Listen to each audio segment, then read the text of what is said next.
വ്യൂവേഴ്സിന് നമസ്കാരം. അന്യന്റെ വക അന്യായമായി ആഗ്രഹിക്കരുത്. 1 രാജാക്കന്മാർ 21-22 അധ്യായങ്ങളിൽ പ്രതിപാദിക്കുന്നു. ഞാനിന്ന് നിങ്ങളുടെ മുൻപിൽ അവതരിപ്പിക്കാൻ പോകുന്ന മോണാക്റ്റാണ് നാബോത്തിന്റെ മുന്തിരിത്തോട്ടം. ജസ്രായക്കാരനായ നാബോത്തിന് സമരിയ രാജാവിന്റെ കൊട്ടാരത്തിനടുത്ത് ഒരു മുന്തിരിത്തോട്ടം ഉണ്ടായിരുന്നു.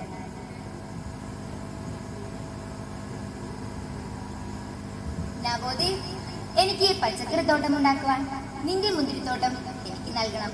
അതിന് പകരമായി അതിലും വലിയ മുന്തിരിത്തോട്ടം ഞാൻ നിനക്ക് നൽകാം. ഇനി പണമാണ് വേണ്ടതെങ്കിൽ അതും നൽകാം. ഇല്ല രാജ, അത് ഞാൻ നൽകില്ല. അതിന്റെ പിതൃസ്വത്താണ്. അത് ഞാൻ അങ്ങേക്ക് ഒരിക്കലും നൽകില്ല.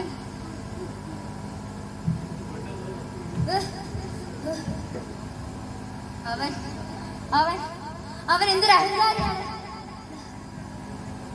അങ്ങ് എന്തിനാണ് ഇങ്ങനെ ശോഭിക്കുന്നത്? ഭക്ഷണം കഴിക്കുന്നില്ലേ?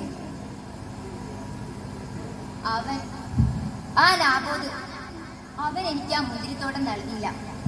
ഞാൻ എന്ത് കൊടുക്കാമെന്ന് പറഞ്ഞിട്ടും അവൻ എനിക്കത് നൽകിയില്ല. എനിക്കത് വേണം. അങ്ങല്ലേ ഇസ്രായേൽ ഭരിക്കുന്ന രാജാവ്. അങ്ങ് ഭക്ഷണവും കഴിച്ചു സന്തുഷ്ടനായിരിക്കും. നാബോതിന്റെ മുന്തിരിത്തോട്ടം അങ്ങേക്ക് ഞാൻ നൽകും. പ്രഭുക്കന്മാരെ, ശ്രേഷ്ഠന്മാരെ, നിങ്ങൾ ഒരു ഉപവാസം പ്രഖ്യാപിക്കുന്നു. നാബോതിനെ പ്രധാന സ്ഥലത്തെത്തും. അവൻ ദൈവത്തിനെതിരാൻ രാജാവിനെതിരാൻ ദൈവദൂഷണം പറഞ്ഞുവെന്ന് അവർ പറയട്ടെ.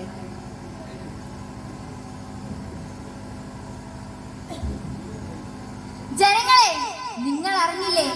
ആ നാബോത് ദൈവത്തിനെതിരാൻ നമ്മുടെ രാജാവിനെതിരാൻ ദൈവദൂഷണം പറഞ്ഞിരിക്കുന്നു. നിങ്ങൾ പറയൂ, അവനെ എന്ത് ചെയ്യണം? അവനെ കല്ലെറിഞ്ഞു കൊല്ലുക. അതെ, അവനെ കല്ലെറിഞ്ഞു കൊല്ലുക. അതെ, അവനെ കല്ലെറിയൂ. എന്നൊന്നും ചെയ്യില്ലേ, എന്നൊന്നും ചെയ്യില്ലേ. അവനെ കല്ലെറിയൂ.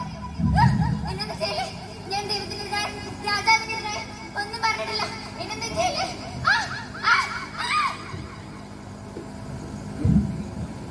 ഇതേ തുടർന്ന് ഏലിയാക്ക് കർത്താവിന് ദർശനമുണ്ടാകുന്നു. ഏലിയ ആഹാബ് രാജാവിനെ കാണാൻ പുറപ്പെടുന്നു. ഏലിയ, എന്റെ ശത്രു, നീ എന്നെ കണ്ടെത്തിയോ? അതെ, ഞാൻ നിന്നെ കണ്ടെത്തി. ദൈവസന്നിധിയിൽ തിന്മ പ്രവർത്തിച്ചുകൊണ്ട് നീ നിന്നെ തന്നെ വിധിച്ചിരിക്കുന്നു. കർത്താവ് അല്ല ചെയ്യുന്നു. ദാവീദിന്റെ രക്തം എവിടെ വെച്ച് നായ്ക്കൾ നക്കി കുടിച്ചു, അവിടെ വെച്ച് തന്നെ നിന്റെ രക്തവും നായ്ക്കൾ നക്കി കുടിക്കും. എന്റെ ദൈവമേ, ഞാൻ തെറ്റ് ചെയ്തു പോയി. എന്റെ ദൈവമേ, എന്നോട് ക്ഷമിക്കണമേ. എന്റെ ദൈവമേ, ഞാൻ ജാഗ്രത ഉപവസിക്കും.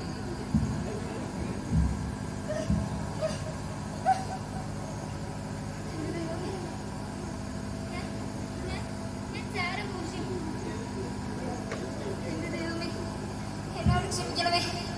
എന്റെ ദൈവമേ, എന്റെ ദൈവമേ.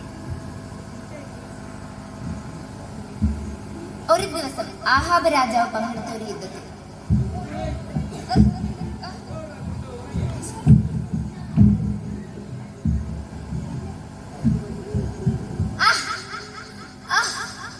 എനിക്ക് മുറിവേറ്റിരിക്കുന്നു.